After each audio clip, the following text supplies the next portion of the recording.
Operation विजयचा 26वा विजयोत्सव साजरा करण्यासाठी सध्या कारगिल दौऱ्यावर असलेले उपमुख्यमंत्री एकनाथ शिंदे यांनी आज सोनमर्ग येथे आपला ताफा थांबवून स्थानिक नागरिकांशी संवाद साधला।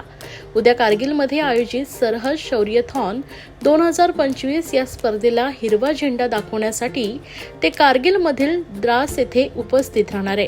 श्रीनगरहून द्रासकडे जात असताना त्यांनी वाटेत उतरून येथील परिस्थिती स्थानिकांकडून जाणून घेतली। पहलगाम येथे पर्यटकांवर झालेल्या दहशतवादी हल्ल्याचा सगळ्यात मोठा फटका हा काश्मीरमधील पर्यटनाला बसला होता।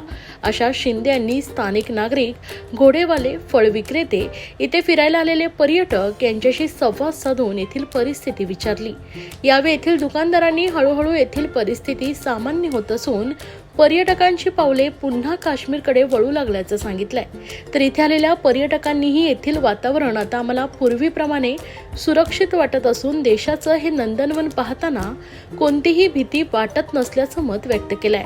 यावेळी काश्मीरच्या थंडगार वातावरणात स्थानिक कणीस विक्रेत्यांकडून कणीस विकत घेत शिंदे यांनी या निसर्गरम्य वातावरणाचा आनंद लुटला। पहलगाम हल्ल्यानंतर स्थानिकही आतंकवाद्यांशी सामील असल्याचा अपप्रचार मोठ्या प्रमाणात करण्यात आला होता।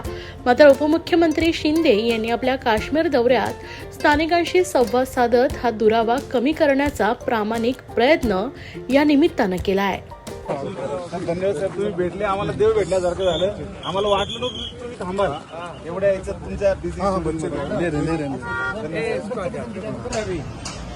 ऐसे हालात है अभी ठीक है। हाँ